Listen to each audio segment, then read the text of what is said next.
memang nggak langsung ke marketplace-nya. Jadi aku kalau suka aku fotoin terus aku kirim ke dia. Aku suka yang ini gitu. Nanti dia bilangin tuh, ibu udah lewat. Jangan main sepedanya dari rumah ke kantor. Nah, itu benar Bu. Kantornya cuma 15 kilo ya. Aku Cuma 15 kilo. Bu. aku sempat 100 kilo gitu. Yang benar Bu.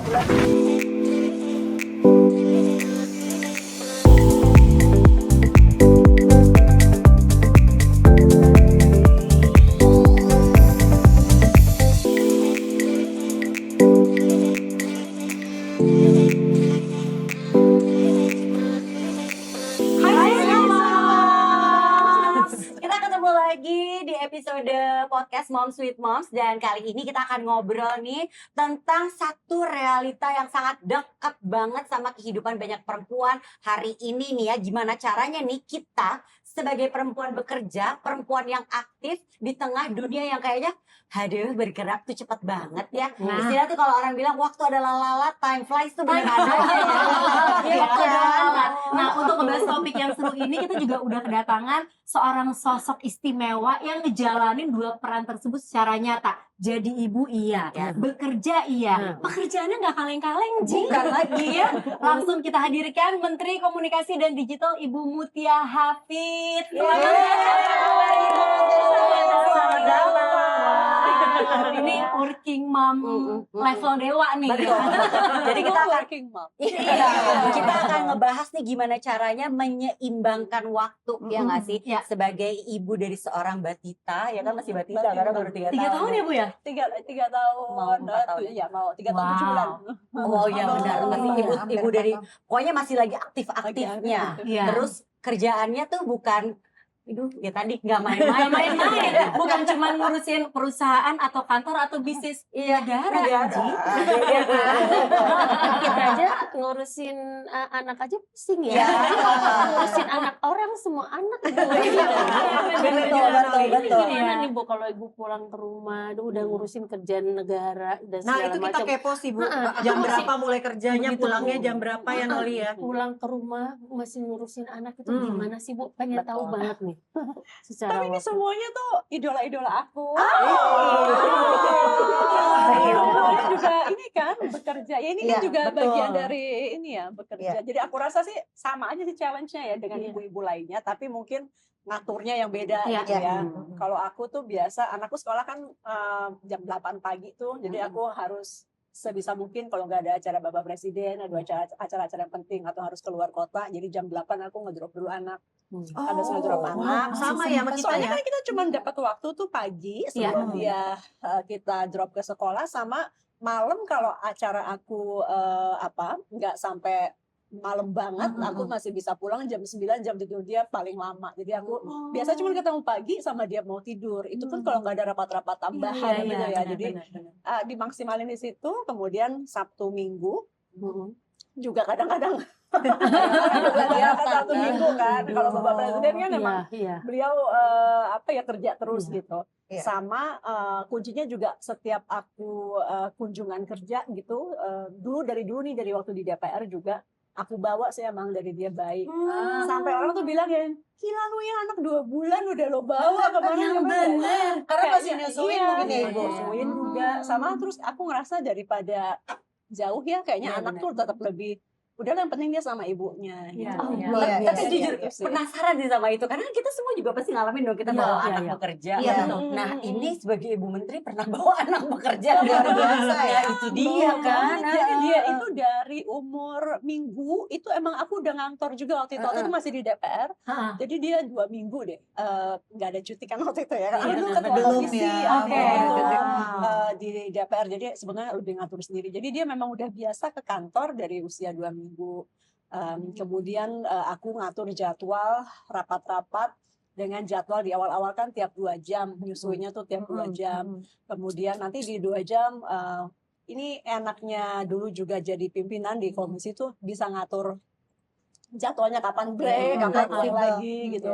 Tapi emang aku coba seperti itu karena nggak mungkin misahin antara jam kerja aku dengan anak gitu. Karena kalau kita ngikutin jam kerja tanpa bawa anak, yang nggak akan dapat waktu Ya, Iya benar, sih, benar, benar, benar. gitu. Itu salah satu cara untuk antisipasinya seperti itu Iya, ya. makanya harus banget tuh di tiap kantor ada Iya, apa tempat buat yang tempat buat nyaman Nyaman untuk untuk anak. menyusui. Ada nursing room Iya. juga. dan itu tuh udah kewajiban kita udah Iya buat di DPR tuh waktu itu udah jadi undang-undang bahwa di setiap tempat kerja tuh harus ada ruang bermain anak gitu. Iya, Oke. betul. Tapi alhamdulillah sekarang udah ada cuti ya, Bu. Wajib gitu Iya, ya. iya, iya. Bahkan suami juga udah harus cuti ya, ikutan cuti kalau Iya, istrinya iya. melahirkan kalau nggak salah. Mereka Ibu bisa. penasaran deh, pernah nggak sih ngerasa di dalam hati gitu ya, Bu, ada kayak, aduh ini tuh gue tuh bersalah sih sebenarnya ninggalin anak berdua minggu.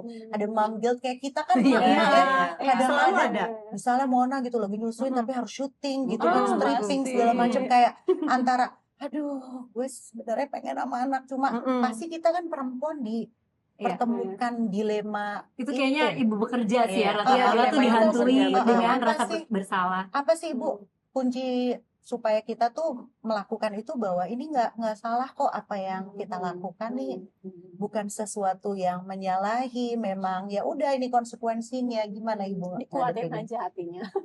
Kan pasti semua dikuatin ya, maksudnya Iya, benar. bahwa kadang-kadang pasti ngerasa aku gimana ya gitu, tapi kan kita ya itu wajar juga sih, pasti Iya. pas aku juga pasti gitu, aku juga ada ngerasa bersalahnya, tapi terus ya udah dikuatin aja hatinya bahwa ini juga buat kebaikan anak itu, juga kebaikan manfaat buat orang banyak, Iya, kayak betul. teman-teman syuting apa itu kan juga Iya. pasti inginnya produk dan karyanya kan juga Iya. bisa dinikmati, bisa manfaat bagi orang, dan kalau kita yakin apa yang kita lakuin juga baik buat orang sih, mudah-mudahan ini kan ngomongnya gampang ya. Prakteknya Ada kadang-kadang kadang-kadang nangis sendiri gitu ya nangis sendiri gitu di pojokan Nangis di kamar mandi ya biasanya. Iya. Nah, ini relate nih nangis di kamar mandi nih. Biasanya ibu-ibu bekerja yang semua ibu bekerja relate tuh ada titik burn out-nya, Bu. Iya, overload Iya, kan gitu pernah loh. burn out nggak? Atau misalnya kalau lagi burn out, biasanya kita healing. Nah, kalau Nah, ibu iya, healingnya benar, ngapain, benar. Bu? Kan harus life balance katanya kan. Healing all the time ya deh Bu. Iya benar-benar. Tapi itu juga setelah anak udah agak gede baru bisa ya. Iya, iya sih, benar. Olahraga. Aku tuh suka banget main sepeda, suka banget yoga. Oke. Gitu. Jadi aku antara dua itu. Itu yang dianggap Dengar-dengar hilang. main sepedanya dari rumah ke kantor. ya, Nah, Bu? itu benar, Bu. Kantornya cuma 15 kilo ya. Aku cuma 15 kilo. aku sempat 100 kilo. Gitu, Yang bener, tiap Bu. sebulan Sepeda. sekali. Bukan Bu, itu hilang, itu hilang. Jauh banget sampai Bu. Terus teman-teman aku juga tuh bilang, kamu kayaknya ada yang pada permasalahan hidup apa sih? Iya, iya sepeda kan 100 kilometer gitu loh. Iya. Itu seru banget. biasanya kapan tuh, Bu? Iya. Rutin kah? Jadi kalau dulu aku punya geng sepeda. Ah. Jadi kita emang Iya, harus- zaman dulu iya, hits ya. Jadi mulai COVID pertama, terus dari itu geng sepedaku cukup aktif lah gitu. Dan kita janjian emang tiap 1 bulan sekali ada pondo tuh 100 kilo gitu. Kalau yang biasanya 50-an, 45-50 gitu. Tapi ada 1 bulan sekali yang 100. Masih Sekarang sampai masih sekarang. benar-benar kan pertanyaan kan. Sekarang udah nggak mungkin ya. Nggak sekarang mungkin juga. ya karena takes Sama time kalau 100 tapi kilo. bener ya, habis melahirkan tuh aku kayaknya belum sampai kuat 100 kilo lagi gitu. maksimal setelah lahiran 70-an sih. Oh, wow. Masih Cuma beda dikit Bu. Aduh. Kok beda healingnya sama Nola, Bu? Nola tuh makan nasi Padang ya. Gak apa-apa ya Bu ya. Paling nggak ya. tiap orang kan beda-beda. Iya iya iya.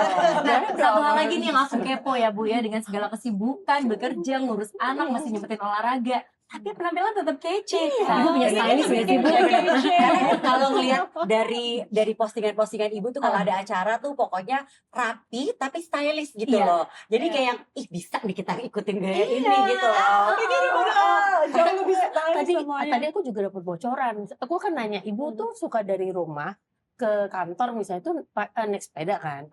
Terus naik sepedanya pakai apa? Pakai kemeja, pakai celana. Terus nanti sampai kantor baru pakai jas. itu Cuma ganti sepatu doang pulang pulangnya Sampai awal Indonesia. tapi kalau berangkat pakai baju sepeda Itu kalau berangkat ke subuh. Iya. Iya. Dua jenis sepeda. Yang pertama ya kalau mau road bike yang beneran kayak buat sport. Cuman itu emang kayak gitu tuh, aku suka lupa waktu. Jadi kayak sampai berapa puluh kilo. Tuh akhirnya ketika kerja kecapean. Jadi aku coba sepeda yang berbeda, sepeda yang kayak sepeda santai gitu. Jadi ceritanya kayak di Eropa tuh kan orang tuh biasa tuh kerja, naik sepeda. Jadi bukan buat olahraga ya, buat commuting gitu. Jadi aku coba pakai itu. Pernah nyobain pakai jas dong. Ya Allah panas ya. Ini Jakarta ya. Pernah nggak lagi sepedahan ada yang notice?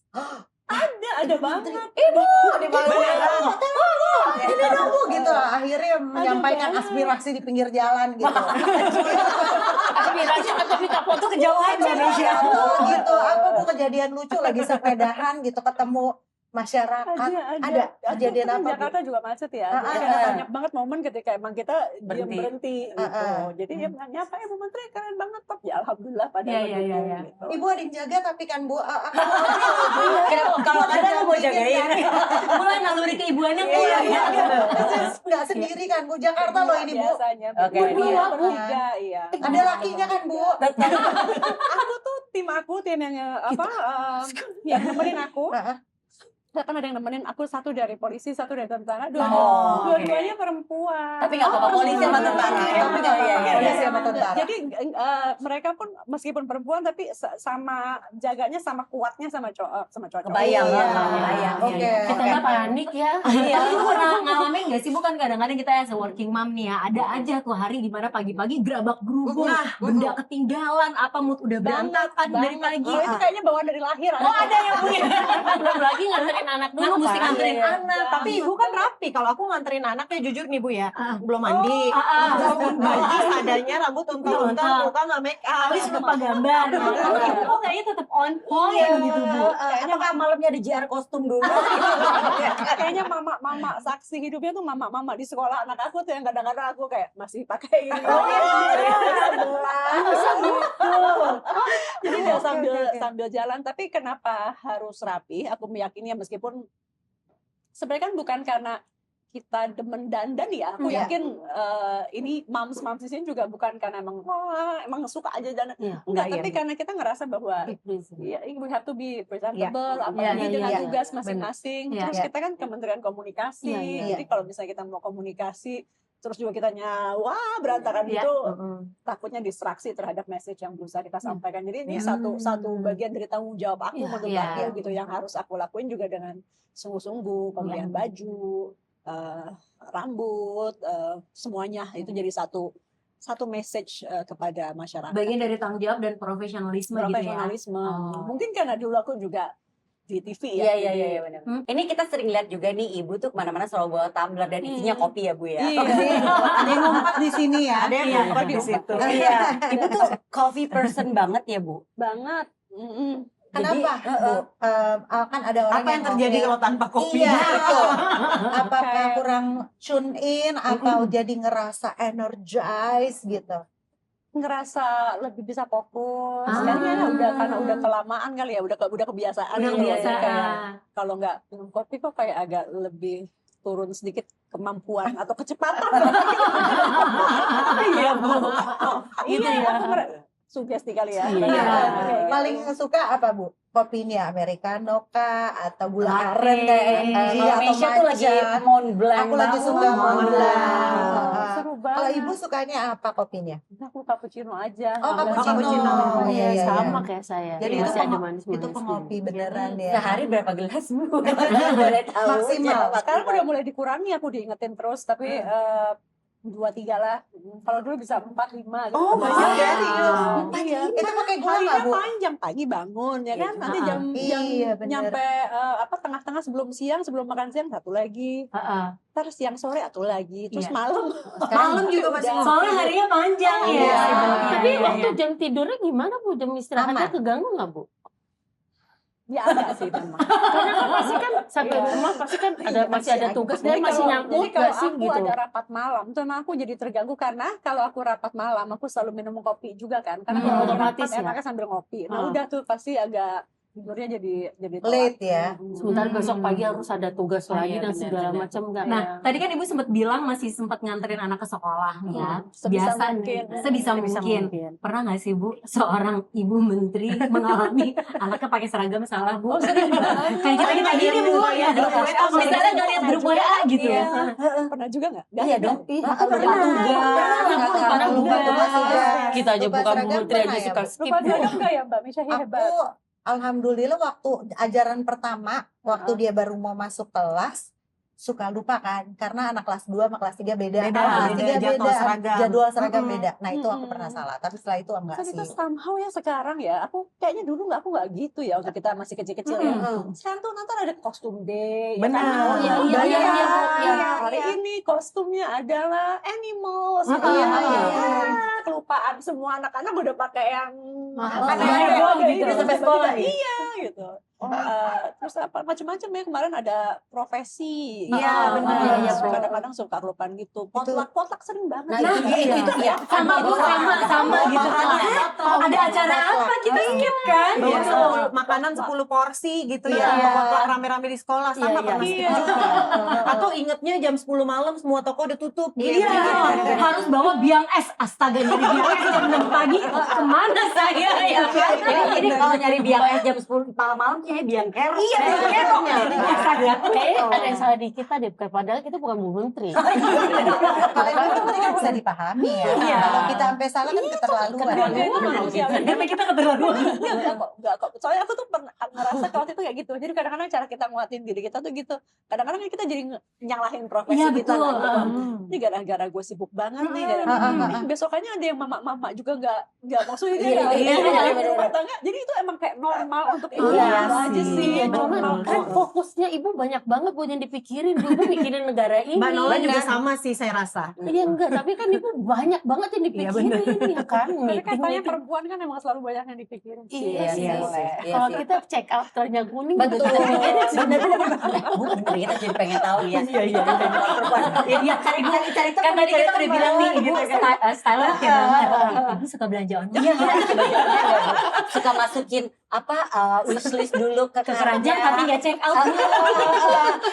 kita healing itu salah satu itu Iya. ibu kan sepeda mungkin mana tahu healingnya salah satunya masuk keranjang kuning. Bener gitu, jadi kepo nih. Kalau aku biar aku ngontrol diri, aku tuh biasanya nyisihin uang aku gitu ke sekretaris aku.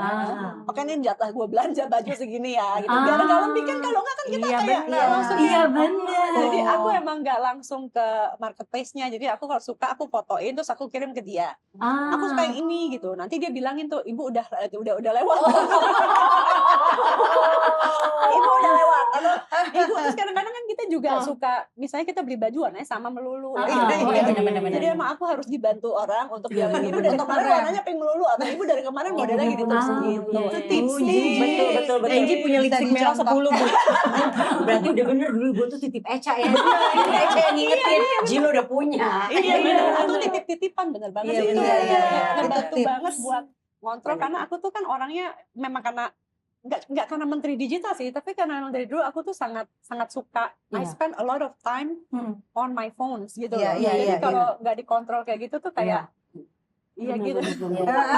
Jadi kebablasan ya, Jadi Bu. kebablasan. Benar-benar Iya, itu iya, salah iya. satu tips yang bisa diterapkan oleh Sweet Moms ya dari Ibu Menteri. Jadi persulit aja, jangan dipermudah gitu ya. Kalau bisa nitip sama orang lain, bisa dipersulit, capture kenapa harus aja. Kalau bisa repot ngapain simple? Iya, gitu. itu untuk Dalam hal belanja ya.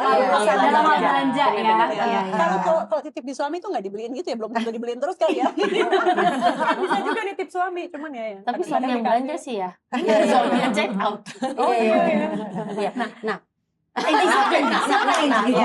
Nah, ibu kan personally mengatur ini nggak sih, gimana caranya ibu mengatur boundaries between pekerjaan sama keluarga? Kan kadang-kadang tuh banyak, kita kan sering mendengar kalau dari tips-tips expert gitu, ibu-ibu bekerja itu harus bisa set boundaries gitu loh, between pekerjaan sama keluarga. Cuman kan ya itu kan kalau ibu-ibu pekerja yang lain ya gitu. Ini kan posisi pekerjaannya juga berbeda gitu. Maksudnya kan pekerjaannya balik lagi, ini menteri ngurus negara gitu. Nah ini gimana nih ibu? Set boundaries-nya. Boundariesnya dalam hal apa ya? Maksudnya Pekerjaan dan keluarga, maksudnya no, this is my time untuk family. nggak bisa. Nah, iya, nggak iya. bisa, ya. Akhirnya jadinya keluarga aku harus nerima gitu bahwa sesekali dalam waktu keluarga pasti kita akan melakukan kerjaan, dan teman-teman di kantor juga harus nerima bahwa suatu waktu saya akan bawa anak saya. Jadi pasti ada noise, anak teriak-teriak namanya juga 3 tahunan gitu ya, dan lain-lain gitu. Karena kalau beneran harus dipisahin nanti gak dapat waktunya gitu. Sama saling. Jadi diusahakan aja gimana caranya biar bisa berjalan gitu ya Bu ya. Jadi kayak misalnya kalau dampingi Bapak Presiden gitu ya ke luar negeri, beliau tuh orangnya ini banget ya, ini juga sangat tergantung sekali dengan pimpinan kita. Aku tuh ngerasain banget bahwa seorang working mom akan terbantu banget dengan kondisi kerja dia, siapa bos dia, memahami apa enggak bahwa kita tuh sesekali harus bawa anak gitu.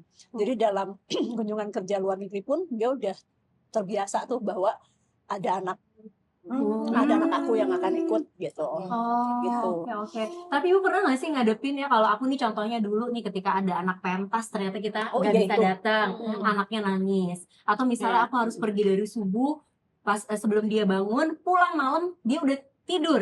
Aku besoknya dituduh nggak pulang Bu. Mama tuh pulang nggak sih?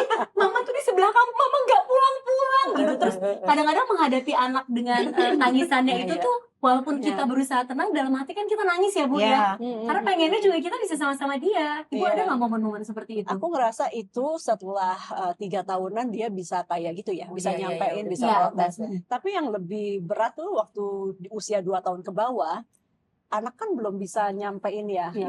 Jadi aku akan ngerasa kalau aku nggak nyampe di waktu tidur dia, besokannya dia tantruman, dia nggak nyambut kita depan pintu, yang gitu, dia nggak excited lihat dia, which is jadi lebih sedih lagi ya, karena maksudnya kita tuh kayak itu rutinitas dia, tiap kita pulang dia akan jemput gitu, terus tiba-tiba nggak jemput, lama-lama maksudnya jemput ke ini pintu gitu, biasanya kan selalu gitu. Jadi aku mempelajari dari perilaku itu bahwa ternyata kalau misalnya pulang dia udah tidur itu biasanya seperti itu, dan kasihannya adalah dianya juga kan nggak bisa, dianya nggak ngerti gitu kayaknya dia tuh kenapa gitu. Jadi dia kayak cuma gitu. marah-marah, bad mood gitu, dan nggak semangat lihat emaknya pulang gitu. Aduh itu broken heart ya. Ternyata ibu pun mengalami.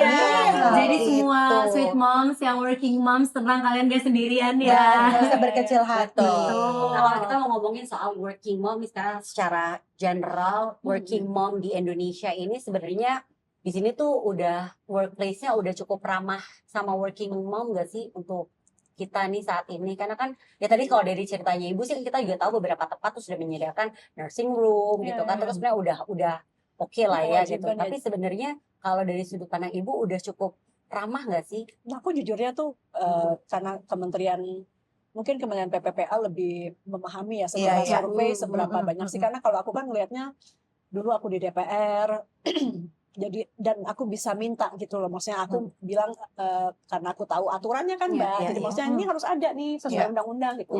Jadi orang memahami, oh ya dia ngerti aturannya, ini harus ada.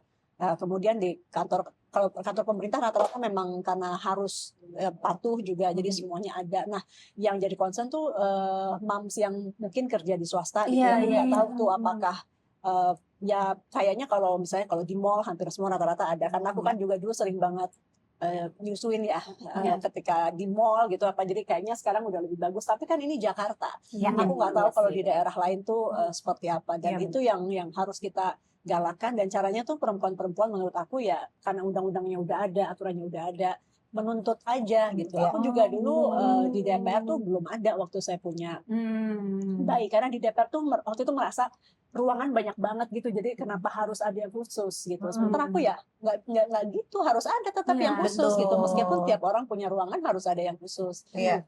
Itu sih, jadi kita emang harus nuntut ya Bu, nuntut nuntut ya, pokoknya kalau ada yang gak diizinin sama bosnya nuntut aja. Kata siapa? Kata Ibu Menteri. Jadi yang diceritain di sini tuh bukan hanya semata-mata privilege ibu sebagai ibu menteri aja, tapi itu hak semua perempuan. Dan memang ada undang-undangnya ya Bu ya. Ada undang-undangnya. Harus dipahami dulu. Maksudnya aku juga nggak ujuk-ujuk dapat gitu ruangan itu, enggak, emang kita perjuangin, kita ngingetin gitu, iya, harus ada betul. Ya benar, berarti emang penting juga buat kita untuk memahami hak kita sebagai perempuan bekerja ini apa, supaya kita nuntut, jangan tiba-tiba aku mau nuntut, aku mau nuntut loh, aku tuh punya waktu untuk santai dulu. Biar kita juga bisa menjalankan tanggung jawab kita dengan baik ya. Betul, benar. Jadi emang harus paham. Nah ini kan banyak yang bilang kita as a working mom, sebagai ibu kita harus kuat. Padahal kan kita manusia juga ya Bu ya. Kalau buat ibu, apa sih part yang paling melelahkan as a working mom? Apa ya? Atau nggak specifically kali ya, Ibu sebagai Ibu Menteri Komunikasi dan Digital Perempuan pertama di Indonesia. Nah, Yang paling pressure nih. Ini sekarang kalau Kementerian Komdivi itu memang kayak 24 jam gitu ya. Karena komunikasi juga ya. Komunikasi juga ya kita harus selalu bergerak siap, cepat gitu ya. Tiba-tiba ada apa yang tiba-tiba ada musibah misalnya tengah malam ya kita udah harus siap. Jadi lebih kepada ketidakpastian waktunya. Tapi saya rasa di banyak pekerjaan kayak gitu juga. Sama digital kan tuh sekarang waduh luas banget ya. Luas banget, rame banget, kejahatannya juga tambah banyak banget. Meskipun tetap positifnya banyak, tapi kayak macam-macam itu kayak pengawasannya tuh kayak never ending gitu loh. Gak cukup gitu. Jadi itu sih yang buat kadang-kadang gitu. Harus alert dan standby terus gitu ya Bu ya, berarti ya. Iya, makanya Ibu ngomongin digital nih ya. Makanya kopi terus banyak. Nah ini Ibu ngomongin digital, sementara kita ibu-ibu juga relate kalau dunia digital nih sekarang juga udah mengkhawatirkan, apalagi kita anak-anak, ada anak remaja, ada anak masih ada balita juga.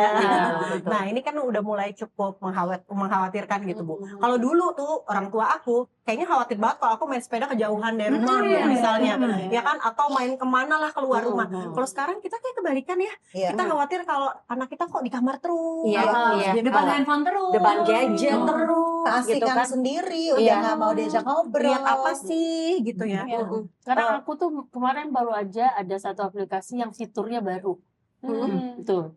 Jadi baru kayak ngelihat salah satu ada aplikasi yang fiturnya tuh di DM tuh tiba-tiba ada pop-up apa gitu. Aku langsung panggil anak-anak cewek, hati-hati ya, karena ini nih paling ini berbahaya nih, karena itu kalau nggak sengaja kepencet ini tuh itu foto itu bisa kalau kalian nggak sengaja kepencet atau lagi di kamar mandi apa itu bisa kesebar langsung. Karena kan ada yang benar. Ada yang baru. Makanya kita memang harus aware sebagai orang tua tuh memang harus melek. Benar gitu loh. Jadi teknologi itu cepet banget.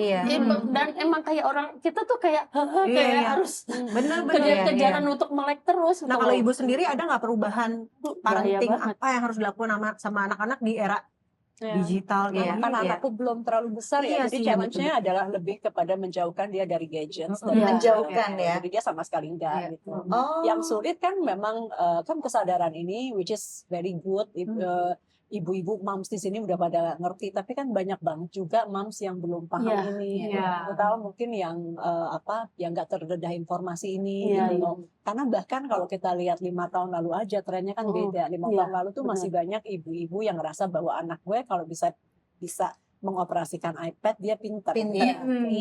Tapi ya akhirnya sekarang syukurnya awareness ini muncul dan kita memang punya tugas untuk menularkan ini kepada seluruh ibu-ibu lainnya.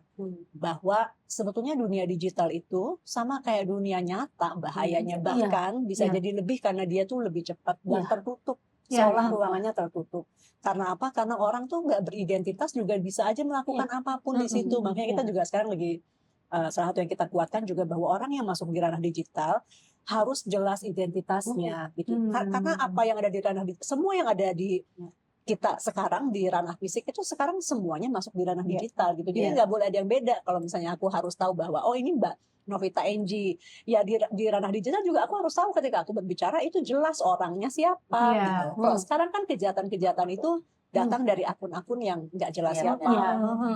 Orang yang ngajak untuk melakukan kejahatan apa itu kan karena sekarang tuh memungkinkan untuk orang tanpa identitas jelas masuk membuat akun-akun tanpa harus jelas gitu.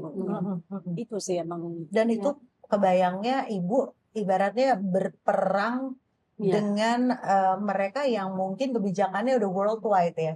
Sementara untuk kebijakan di Indonesia harus nurut sama ibu kan. Jadi maksudnya kejahatannya itu transnasional. Iya. Jadi kayak kejahatan human trafficking terhadap anak itu mungkin kejahatannya di Indonesia bisa dibawa keluar gitu. Terus kemudian kayak kemarin judi online misalnya ada yang dari luar, terus dia menargetkan Indonesia. Bahkan kemarin yang terbongkar di Hayam Buruk juga itu dari bermacam-macam warga negara gitu. Jadi memang tuh sekarang transnasional banget. Love scam yang paling banyak. Iya. Mom, tapi mom. Jadi mereka banyak banget ngincar ibu-ibu muda ya.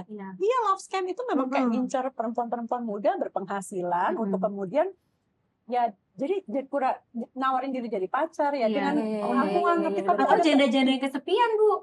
Aduh, kan yang udah jadi teman aku tuh pinter banget, terus dia juga pintar banget gitu, tapi bisa tetap kena juga. Banyak banget tuh orang yang juga berpendidikan, pintar gitu, tapi jadi juga bisa target dan kena. Saking canggihnya ya, dan atau kita nggak tahu ya, mungkin perasaan manusia dan sebagainya, jadinya ya hal-hal yang mungkin nggak logika bisa jadi logis ketika dia menggunakan cinta gitu.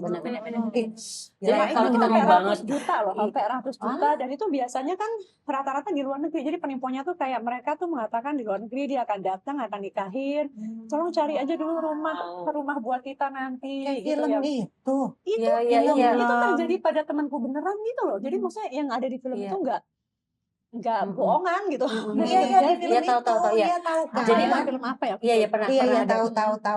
Iya, jadi ini bisa dibilang sebenarnya nih kalau kita balik lagi soal anak-anak, internet ini tuh nggak aman ya buat anak-anak ya sebenarnya. Jadi sebetulnya internet bahkan bagi orang dewasa. Iya sih benar. Bukan cuma bagi anak ya, lagi buat anak-anak. Benar. Kemarin ketika aku habis luncurin aturan yang buat anak-anak, PP Tunas itu ya, Bu ya. Banyak banget yang umur kita ini yang bilang bisa nggak diaturin juga buat orang tua, karena kan emak gue sering banget benar juga.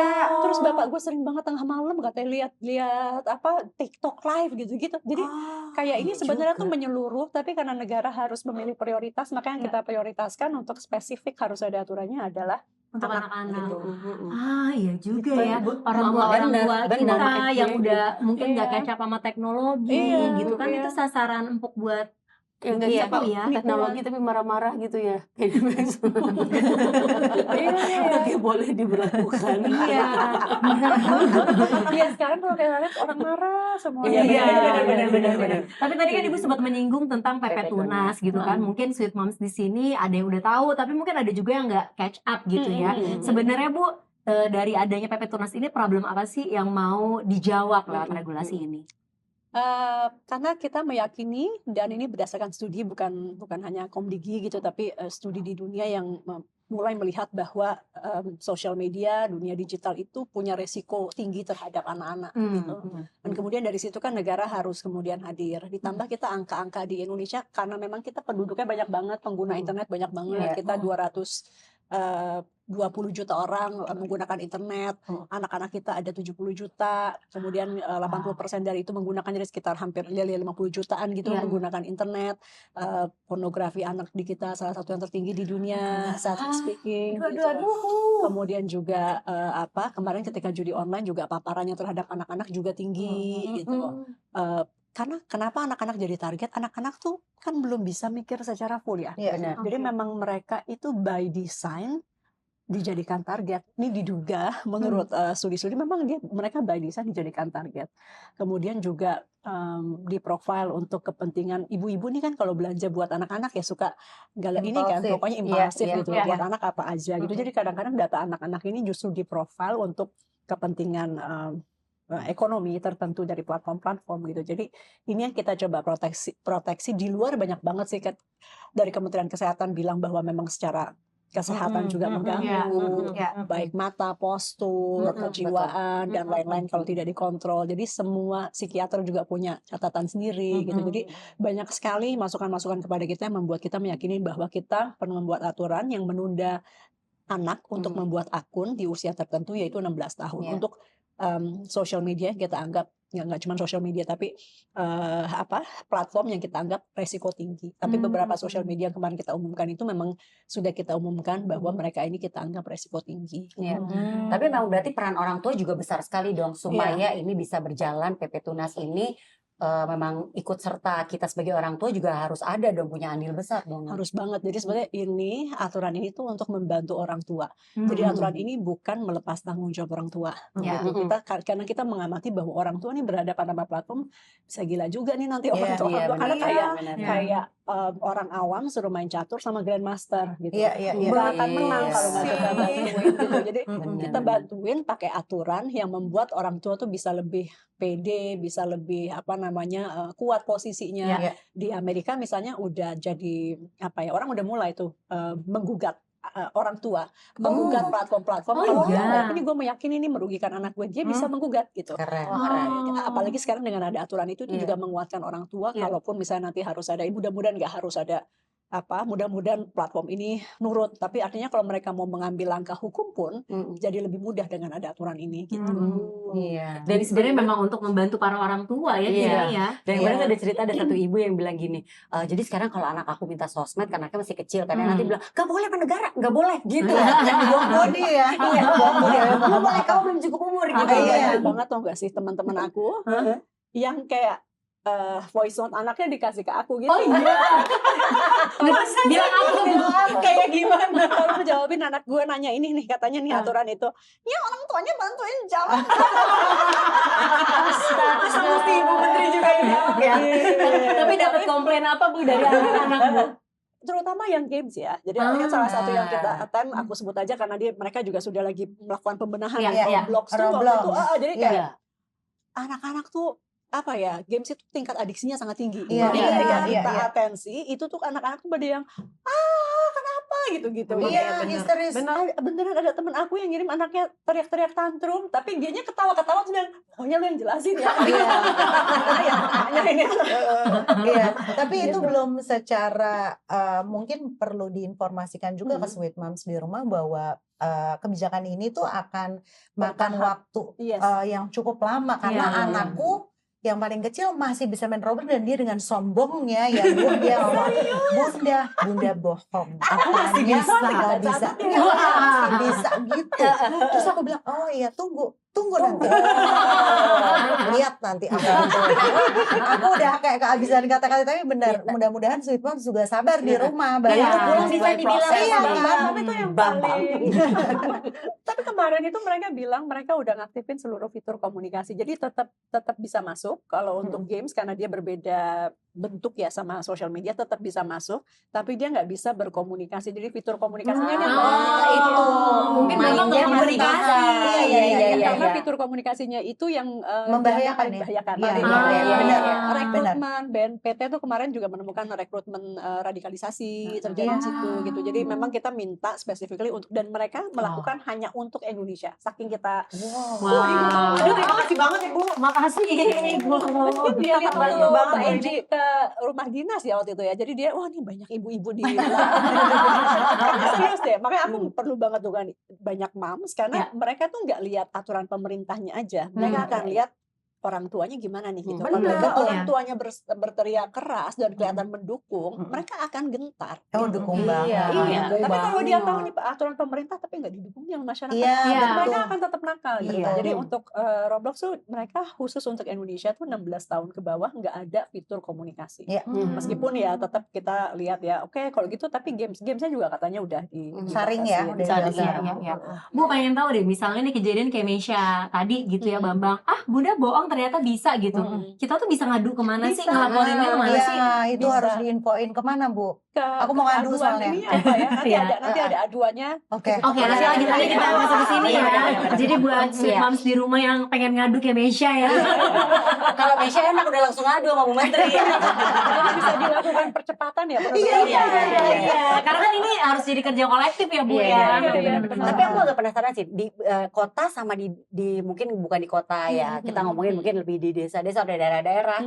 Itu beda nggak sih pemahaman akan ya kita tuh membatasi internet tuh ada baiknya tuh karena apa gitu loh. Maksudnya kalau di kota kan kayaknya pada udah mulai pada diskusinya udah oke banget. Nah kalau masyarakat di daerah tuh dukung juga sih. Cuman pemahamannya tuh kurang lebih kayak mungkin Jakarta Selatan.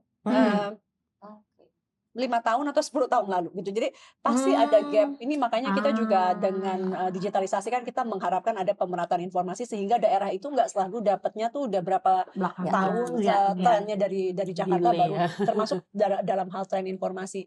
Jadi mungkin di daerah yang terpelosok ya masih merasa bahwa anak ketika bisa mengoperasikan HP-nya itu keren atau itu pintar gitu. Jadi masih ada daerah yang seperti itu. Tapi kita yakin kok dengan campaign yang penting Jakarta. Jadi kalau di Jakarta kita, maksudnya yang penting itu kita di Jakarta konsisten dengan campaign itu. Nanti di daerah juga moms di daerah-daerah juga akan melihat gitu. Makanya kita yang di Jakarta punya beban lebih tinggi untuk menjadi contoh. Role model bagi ibu-ibu di banyak daerah lainnya. Nah kalau 5 tahun 10 tahun ke depan nih ya Bu ya, misalnya kita berandai-andai.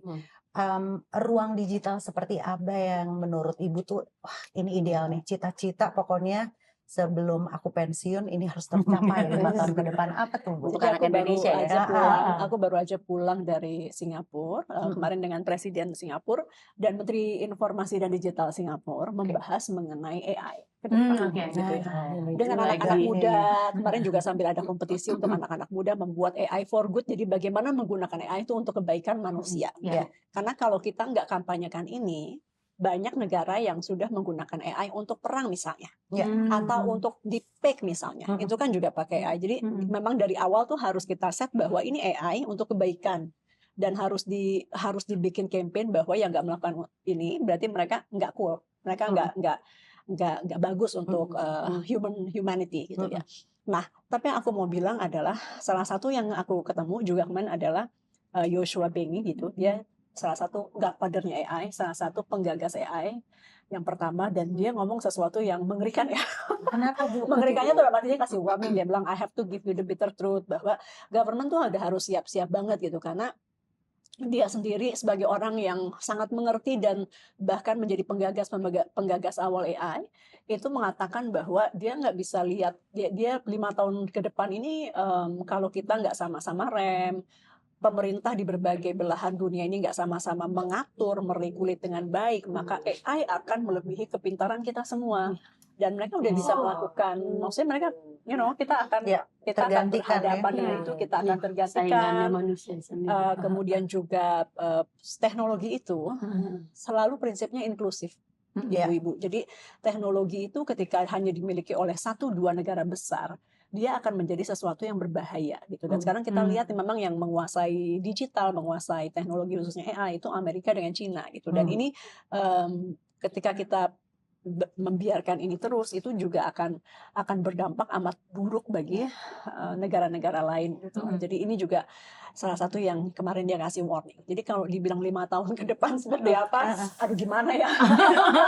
Challenge-nya lebih, tapi kita selalu berkomunikasi dengan karena ini sangat lintas negara, jadi selalu dengan menteri-menteri ASEAN terutama kita selalu checking notes gitu. Kamu udah bikin peraturan apa?